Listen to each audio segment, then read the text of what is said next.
America opportunity की भूमि, दुनिया का मेल्टिंग पॉट और साथ ही बहुत कॉम्प्लिकेटेड वीजा प्रोग्राम्स की भी भूमि। सबसे कंट्रोवर्शियल में से एक H-1B। ये छोटा सा वीजा यूएस कंपनीज को दूसरे देशों से स्किल्ड वर्कर्स हायर करने देता है। सिंपल लगता है ना? गलत। यह पॉलिटिकल हॉट पोटैटो बन गया है। डोनाल्ड ट्रंप व्हाइट हाउस में अपने पहले कार्यकाल में इसके फैन नहीं थे। उन्हें लगता था कि यह अमेरिकन से जॉब्स चुरा रहा है। लेकिन फिर कुछ इंटरेस्टिंग हुआ।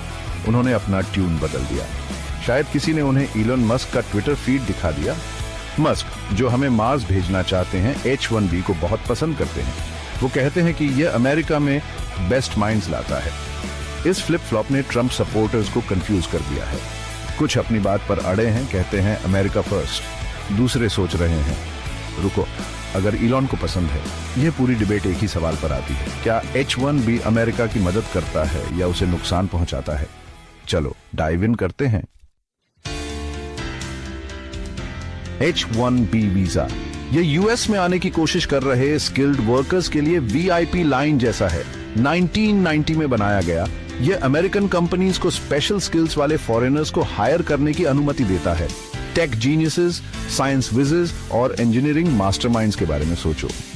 ये वो लोग हैं जिनकी डिग्रीज CVS रिसीट से भी लंबी होती है। कैच क्या है? एक लिमिट है। हर साल केवल 85,000 H-1B वीजा ही मिलते हैं और यकीन मानिए बहुत ज्यादा लोग इन्हें चाहते हैं। ये कोचेला के टिकट्स पाने जैसा है, लेकिन बियोंसे को देखने के बजाय आपको अमेरिकन ड्रीम का मौका मिलता है। तो आप इन गोल्डन टिकट्स में से एक कैसे पा सकते हैं? सबसे पहले आपको एक यूएस कंपनी से जॉब ऑफर चाहिए। फिर आपका एप्लीकेशन एक लॉटरी में जाता है। हाँ, एक लॉटरी। ये टोपी से नाम निकालने जैसा है। स्ट्रेसफुल की बात करो, अगर आप लकी हैं कि आपका नाम निकल आया तो आप यूएस में 6 इयर्स तक काम कर सकते हैं। H-1B वीजा यह कॉम्प्लिकेटेड है। क्रिप्टो करेंसी समझने जैसा, या ये समझने जैसा कि लोगों को फ्रूट केक क्यों पसंद है। कुछ लोगों को लगता है कि ये स्लाइस्ड ब्रेड के बाद सबसे अच्छी चीज है। दूसरे इतना नहीं। चलो इसे ब्रेक डाउन करते हैं। एक तरफ आपके पास अमेरिकन वर्कर एडवोकेट्स हैं। वो कहते हैं रुको, हमारे पास यही अमेरिका में स्मार्ट लोग हैं। हम फॉरेनर्स को जॉब्स क्यों दे रहे हैं? उनका तर्क है कि H-1B प्रोग्राम अमेरिकन से जॉब्स छीनता है और वेजेस कम करता है। उन्हें चिंता है कि कंपनीज इसे चीपर लेबर हायर करने और फॉरेन वर्कर्स का शोषण करने के लिए इस्तेमाल कर रही हैं। दूसरी तरफ आपके पास टेक जायंट्स और इंडस्ट्री लीडर्स हैं। वो सब H-1B के बारे में हैं। वो कहते हैं कि इनोवेशन के लिए यह जरूरी है। उनका तर्क है कि अमेरिका पर्याप्त हाईली स्किल्ड वर्कर्स प्रोड्यूस नहीं करता, खासकर टेक और इंजीनियरिंग जैसे फील्ड्स में। उन्हें कंपेटिटिव बने रहने और सिलिकॉन वैली स्टार्टअप्स को चालू रखने के लिए H-1B की जरूरत है। कौन सही है? खैर, ये इतना सिंपल नहीं है। सच्चाई हमेशा की तरह कहीं बीच में है।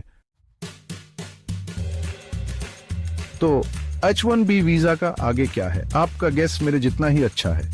ट्रंप के ओवल ऑफिस में वापस आने के साथ ये किसी का भी गेम है। क्या वो अपने प्रो H-1B स्टैंड पर टिके रहेंगे या वो अपने पुराने तरीकों पर वापस लौटेंगे और फॉरेन वर्कर्स पर दरवाजा बंद कर देंगे? एक बात पक्की है, H-1B डिबेट खत्म नहीं हो रही है। ये एक कॉम्प्लेक्स इश्यू है जिसका कोई इजी आंसर नहीं है। ये ग्लोबल इकोनॉमी की डिमांड्स के साथ अमेरिकन वर्कर्स की जरूरतों को बैलेंस करने के बारे में है। कुछ भी हो, एक बात क्लियर है, अमेरिका को इमिग्रेशन के लिए एक स्मार्टर अप्रोच की जरूरत है। एक ऐसा जो बेस्ट एंड ब्राइटेस्ट को अट्रैक्ट करे और साथ ही अमेरिकन जॉब्स की रक्षा भी करे। क्या यह मांगना बहुत ज्यादा है? जाहिर है इस पॉलिटिकल क्लाइमेट में यह हो सकता है।